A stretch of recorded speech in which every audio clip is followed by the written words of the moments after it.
스님 안녕하십니까? 아이고, 안녕하십니까. 자, 스님하고 세계 불교 여행, 세계 여러 나라 불교를 둘러보고 있습니다.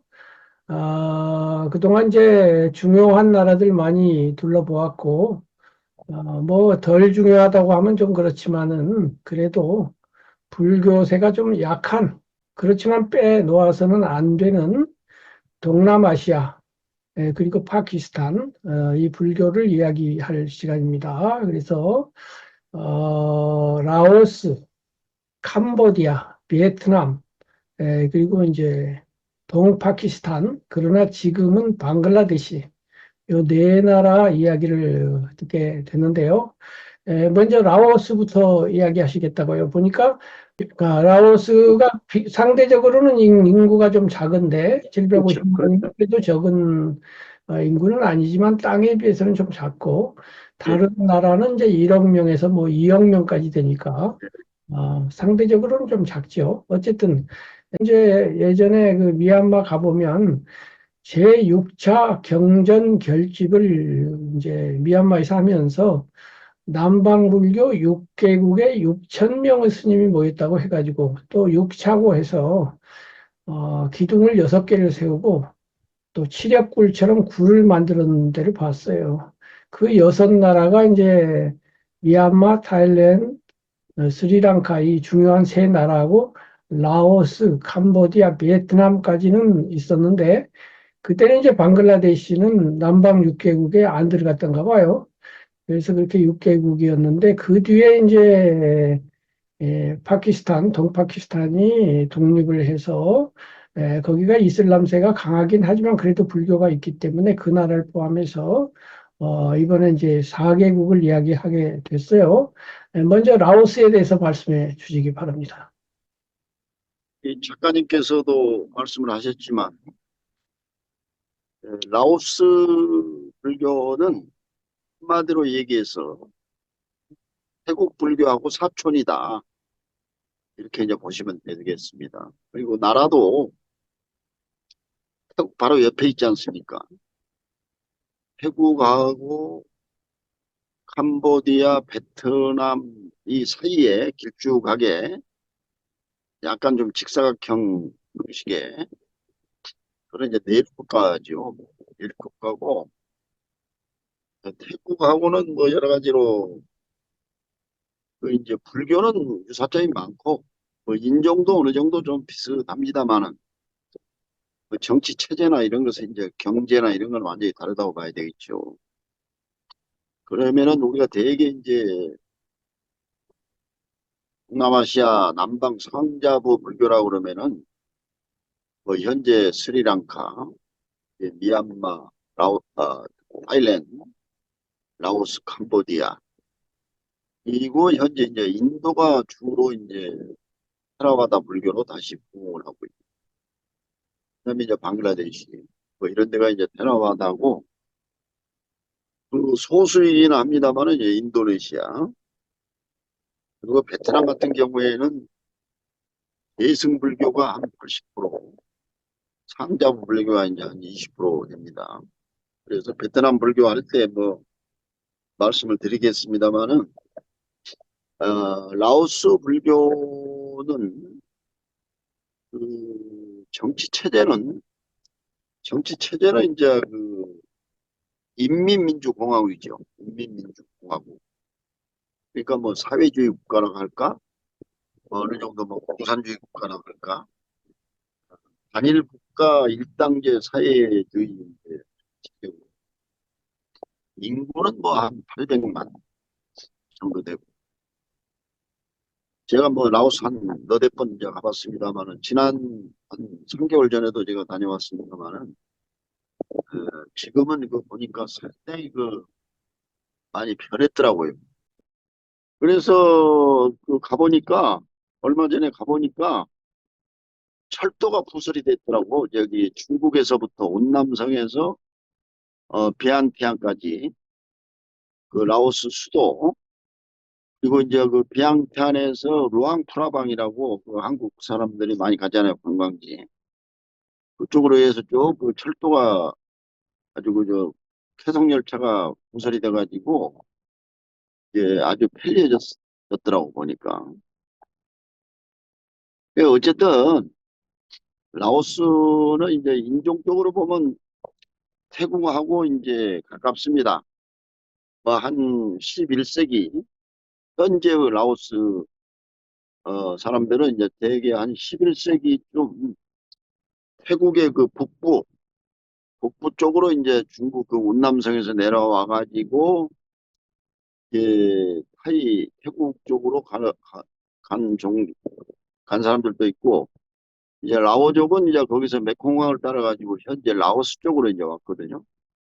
그리고 그 이후에 대승불교도 뭐 한때는 들어왔었고 또 밀교도 뭐 캄보디아에서 이제 들어왔었고 그렇지만은 지금의 라오스 불교라고 하는 것은 14세기부터 14세기부터 이제 14, 5세기부터 테라와다 상자부 불교가 자리를 잡았다 이렇게 이제 보시면 되겠고 또 지금 그 태국의 동북부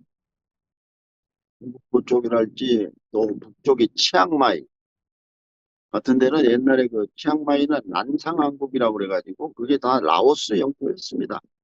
라오스 사람들이고 지금은 이제 태국이 돼버렸습니다만 상당히 그 라오스 영토가 이제 컸었는데 여기저기서 이렇게 잠식을 해버리다 보니까 지금 현재의 이제 라오스가 되었습니다만은 현재는 그 뭐 인구가 1,000만 미만이죠. 1,000만 미만이고 중간에 그 19세기 이때 이제 프랑스 지배를 받게 되고 식민지로 쭉 있다가 이제 해방이 되었습니다마는 그리고 이제 불교는 아까도 얘기했지만은 14, 5세기부터 이제 현재의 상자부 불교가 수용이 돼가지고 그대로 이제 정착이 돼서 지금까지 이제 지속이 되고 있는데 대체로 그 지금 우리가 불교 얘기를 하고 있으니까 하우스 불교는 태국 불교하고 좀 유사하다 이렇게 보시면 되겠고 라오스는 그 성황이 이제 존재하죠. 성황이 존재하고 뭐 비구들은 그렇게 많지가 않습니다만 그래도 한 몇만 명 되죠. 라오스는 뭐 이제 그뭐 승가대학도 있고 그다음에 주로 라오스 비구들은 자체에서 수행하고 그렇게 갔지만은 태국으로 많이 갑니다. 태국으로 가가지고 이제 유학을 하고 이런 이제 상황이고 그 정치적으로 그 동안에 그 격변을 많이 겪었어요. 프랑스 식민지를 이제 하다가 그리고 이제 1975년 5년에 이제 그 파트트라오가 이제 장악을 해가지고 현재 인민민주공화국이 됐거든요. 음. 그래서 이제 역사와 정치 체제는 그렇지만은 이제 종교적으로는 철저하게 이제 불교 국가다. 이런 말씀을 드리고 그동안에 왕국 시절에는 불교가 그냥 거의 뭐 국교로서 이제 왕들의 그 보호 아래 불교가 아주 유일한 국교 역할을 했었지만은 프랑스 식민지 시대를 거치면서 현대에 이제 이르러서는 상당히 그 정치적 격변이 있었다. 그리고 1975년 파테트라오가 이제 정권을 잡고 이제 민주공화국을 이제 창건을 하면서도 종교는 이제 불교로 지금까지 이제 일관해 오고 있거든요. 그리고 그 전에 이제 현재 라오죽이 정착하기 이전에는 여러 그때도 이제 불교가 뭐 간헐적으로 뭐 들어왔죠. 라오스 땅에. 그러고 이제 운남성에 이제 그 본부를 두고 있는 어, 남조 왕국에서 한때는 또 밀교가 들어오기도 하고, 또 12세기에는 중국계 대승불교가 또 들어오기도 하고, 네, 그렇게 했었지만은, 한 15세기 정도 되면은 이제 상자부 불교가 이제 정착이 돼서 현재까지 한 500년 정도 상자부 불교 일색으로 이렇게 이제 진행이 되고 있다. 이렇게 이제 이해를 하시면 되겠고. 그리고 이제 세계 뭐 국가들 중에서 그 종교와 어떤 이념이 공존하는 곳은 이제 이 라오스다. 다시 말해서 어떻게 보면은 다른 종교도 마찬가지지만 특히나 불교하고 이제 이 사회주의하고 이렇게 공존한다는 것이 좀 어렵지 않습니까? 그러니까 지금도 이제 미얀마 같은 경우에도 우리가 지난 시간에 살펴봤습니다마는 군부가 지금 통제하고 있지 않습니까? 그러니까 이제 그것도 일종의 그 불교 사회주의 이념을 가지고 이제 국가를 통치하고 불교가 이제 존속되고 있다. 이렇게 이제 얘기들을 하는데 지금 보면은 그 라오스도 이제 어느 정도 비슷하단 말이에요. 그리고 또 베트남도 그러고 중국도 마찬가지죠. 그러니까 그렇게 그 태국 같은 데 비해서 역동성은 없어요, 불교가.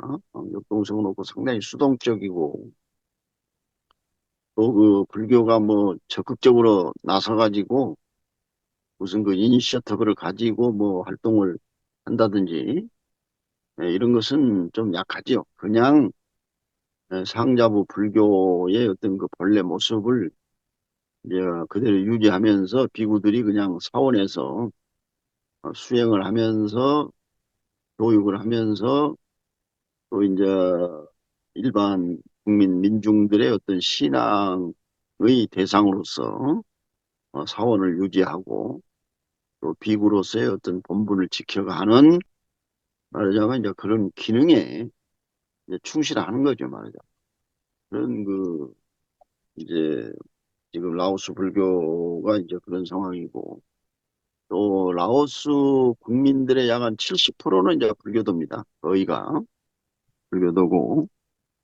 그리고 이제 보면은 그동안에 어떤 그 격변이 많았기 때문에 대개 보면 그 스님들의 그 연령층이 이제 젊어요. 좀 젊고 나이 많은 이제 승려들이 별로 없습니다. 좀 드물지요. 그동안에 뭐 여러 가지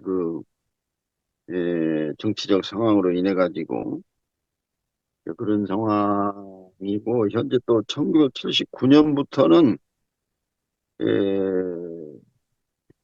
종교 이제 명목상으로는 종교 자유 정책을 이제 추구를 했고 또 어느 정도 1986년까지 그 통제했던 어떤 그 종교 정책을 통제했던 것을 이제는 이제 그 어떤 그 축제 같은 거 있지 않습니까? 불교 축제 이런 것도 이제 86년 이후부터는 그전에는 아주 그 통제된 상황에서 3일 정도 했는데 지금은 한 일주일 정도 이렇게 하도록 하고 이제 스님들도 자유롭게 어, 그 스님들이 될 수 있도록 이렇게 좀 말하자면 유연성을 이제 갖게 됐고 그러다 보니까 이제 청소년들이 이제 좀 많이 좀 입문을 하고 있습니다. 그래서 원래 사회주의라는 게 뭐 우리 작가님도 아시다시피 칼 막스가 종교는 아편이다. 그래가지고 종교를 좀 부정적으로 보지 않습니까? 그러니까 불교를 보는 눈도 이제 마찬가지예요. 에, 승려라는 것은 하나의 그 무의도식군이다. 자기들의 관점에서 볼 때는 그냥 앉아서 밥이나 먹고 말이지 비생산적인 어떤 그 관념이나 이론만 가지고 이렇게 사는 사람들이다 그래가지고 어떤 그 유물 사관에 입각해 가지고 이제 그런 부정적인 관점이 있지만은 꼭 그 우리가 세상을 살아가는데 그런 물질적 관점으로만 살아갈 수 없는 거 아닙니까? 정신 영역이란 것이 분명히 있는 거 아니겠습니까? 이제 그러다 보니까 라오스 그 인민민주공화국에서도 어, 불교가 없어가지고는 그 국민들을 갖다가 다스리는데 여러 가지 이제 문제가 많다는 것을 인식을 하고 또 그렇다고 해서 뭐 불교가 무슨 반정부 활동을 한다든지 뭐 해로운 존재라든지 이런 게 아니거든요. 그러다 보니까 이제 그런 것을 그 좀 허용을 이제 하고 있고 그래서 최근에 보니까 이제 젊은 그 청소년들이 그 많이 이제 입문을 하더라고 내가 보니까. 그리고 또 보면은 이게 그 교세는 인구가 원체 적다 보니까 이웃 나라인 태국이나 뭐 이런 데 비해서 이제 성가가 숫자가 좀 적지요. 적지만은 이제 태국에 그 도움을 좀 많이 태국 불교에 이제 도움을 좀 많이 받고 모든 교리라든지 뭐 성가 모든 체제는 다 유사하니까 테라와다로서 다 유사하니까 그런 그 관계가 아주 좋고 또 하나 이제 덧붙이자면 라오스는 그 메콩강이 길게 흐르잖아요. 메콩강이. 그러다 보니까 그 이제 아주 그 정서적으로 그 강변에도 이제 보면 사원들이 많이 이제 건설이 되어 있고 또 이 배를 타고 조각배를 타고 이렇게 공양을 절에 이렇게 가서 올리고 말이지. 또 승려들도 이제 그 조각배를 타고 이렇게 다니고 하는 모습이 아주 그 뭐라 할까 평화스럽다고 그럴까 이제 그런 것을 느끼게 되고 또 라오스 불교나 라오스 사람들이나 라오스 스님들은 굉장히 그 순수해요 사람들이 순수하고 그야말로 그 욕심 없고 그렇다 보니까 좀 이렇게 느낌이 좋죠 느낌이 좋고 이제 루앙 프라방 같은 데 가보면은 아침에 그 닭발을 하지 않습니까 닭발 그러니까 많은 사람들이 꼭 불교 신자가 아니라고 할지라도 아침에 그 이제 구경 삼아 나가서 비구들에게 이제 공양을 올리고 하는 말이지. 그것이 하나의 그 관광 이제 프로그램이 되어 있습니다. 그래서 한마디로 결론 내린다면은 뭐 라오스 불교는 테라와다로서 테라와다 불교로 이제 정착이 됐고 그리고 태국 불교하고 뭐 건축이라든지 또 스님들의 그 성가 생활이라든지 또 수행하고 뭐 교육받는 이런 모든 것이 거의 뭐 한 8, 90% 유사하다. 이렇게 보시면 되겠고, 또 지금 현재 태국의 동부, 북부 지역은 말할 것도 없고 일부 뭐 사찰들도 원래는 라오스 사찰이고, 또 라오스 스님들이었다. 이렇게 보시면 되겠고, 그 유명한 선사 아잔차라고 있지 않습니까? 아잔차. 사실은 그분도 보면은 라오스에 가까운 분이에요. 라오스, 원래는. 그리고 이제 태국 가면은 그 이산 지역이라고 있는데 그쪽에는 이제 불교가 왕성한데 사실은 그 사람들 다 라오스 계통입니다. 알고 보면은. 그래서 그 유명한 아잔차 선사 말입니다. 부탄가를 하는 그 유명한 아주 선사인데 이분도 이제 라오스 출신이다. 그리고 또 저 북쪽에 가면은 치앙마이라든지 뭐 치앙라이. 저도 이제 영국에 있을 때 영국 가기 전에 이제 프랑스에서 뭐 잠깐 있었습니다만 그때 그 라오스 사찰 프랑스에는 이제 베트남, 캄보디아, 라오스 사찰이 있거든요. 그 프랑스 지배를 받았었기 때문에 그래서 그 왕실의 왕사 출신이었던 아잔 마하탕 밑에서 제가 입바사나를 한 몇 개월 제가 이제 수련을 받게 되었습니다. 영국에 건너가기 전에 그래서 어 지금 현재 태국에 있는 그 유명한 이제 아잔차를 비롯한 뭐 입바사나 스승들이 원래는 라오스 출신이다. 뭐 이런 것을 이제 곁들여서 말씀을 드리고, 작가님 뭐 한 말씀 하십시오. 네. 네. 그 아잔차 얘기 들어봤잖아, 아잔차. 네, 아잔차 스님 유명하죠. 그러니까 아잔만 제자, 아잔만은 저 치앙마이 쪽에서 활동하신 분이고, 내가 아잔문이지, 아잔문. 예, 아잔문. 그분 제자지, 아잔차, 아잔만, 부하 뭐 이런 분들이 음. 아잔문의 제자지다. 아잔문이라고 우리나라에도 그분 전기가 번역이 돼 있는데, 그분이 이제 아잔차보다 위뿐이고, 그래서 예, 그 전기를 보면, 예, 전기 쓰는 입장에서는 아란이다.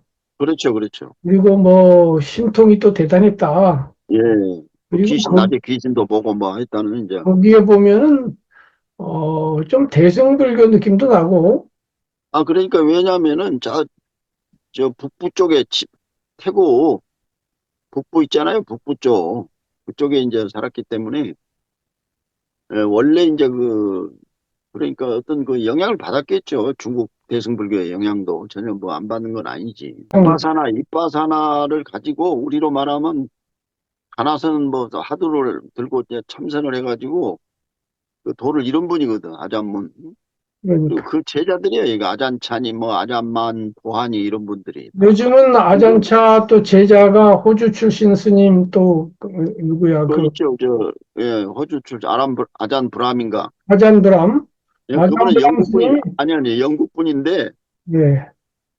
호주에 가서 이제 정착하고 있고, 또 또 아잔 수, 아잔브람 가르침은 또 세계적으로 요즘 널리 퍼지고 있나 봐요. 그렇죠. 아잔 수메토라고 그분은 이제 원래 군인 출신인데, 미군 군인 출신인데, 이분이 아잔차 밑에 가서 이제 수련을 해가지고, 이제 어느 정도 한소식 해가지고, 영국에 가서 치터스트 삼림수도원이라고 만들어가지고 왕성하게 활동을 하고, 저도 그 가봤습니다만, 가서 한 일주일 있었습니다만, 어쨌든 그리고 아잔 브람, 지금 호주의 영국 출신이다, 이 사람도. 그 그래가지고 아잔이라는 게 무슨 뜻인가요?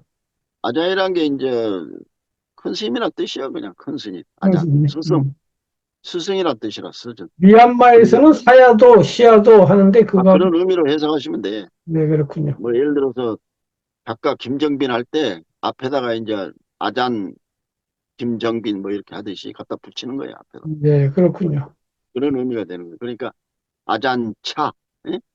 차 스님인데 앞에다 이제 아잔을 붙여가지고 차 큰 스님, 뭐 차 스승 뭐 이런 의미죠. 존칭처럼 이제 쓰는 거죠. 예, 예. 이분들은 또 계율을 철저히 지키고 또 국가의 정부에서 엄청나게 신경을 써요. 그렇기 때문에 뭐 외국으로 함부로 뭐 자기 마음대로 나간다든지 이런 건 없지. 꼭 허가를 받고 어느 정도 조금 통제를 받는다고 그럴까? 그래도 보고를 해야 되고 말이지. 약간 그런 것이 있더라고 내가 느껴보니까. 그리고 철저하게 계율을 뭐 지킬 수밖에 없는 그런 그 상황에 처해 있죠. 그리고 어쨌든 라오스 사람들이 이제 믿고 따르고 종교로서의 어떤 그 기능을 제대로 이제 하고 있다. 이렇게 보고 상당히 그리고 또 그 순수성이 있다. 이렇게 뭐 이해를 하시면 되겠네요. 그리고 예, 잘 알겠습니다. 하여튼 예, 우리로서는 좀 생소하지만 라오스 불교도 나름대로 뭐 아주 역동적이지는 않더라도 사회주의 국가 한계 안에서나마 그래도 건강하게 이렇게 잘 되고 있다. 여기까지 그리고 이제 정리하고 알겠습니다. 오늘 라오스 예. 이야기 잘 들었습니다.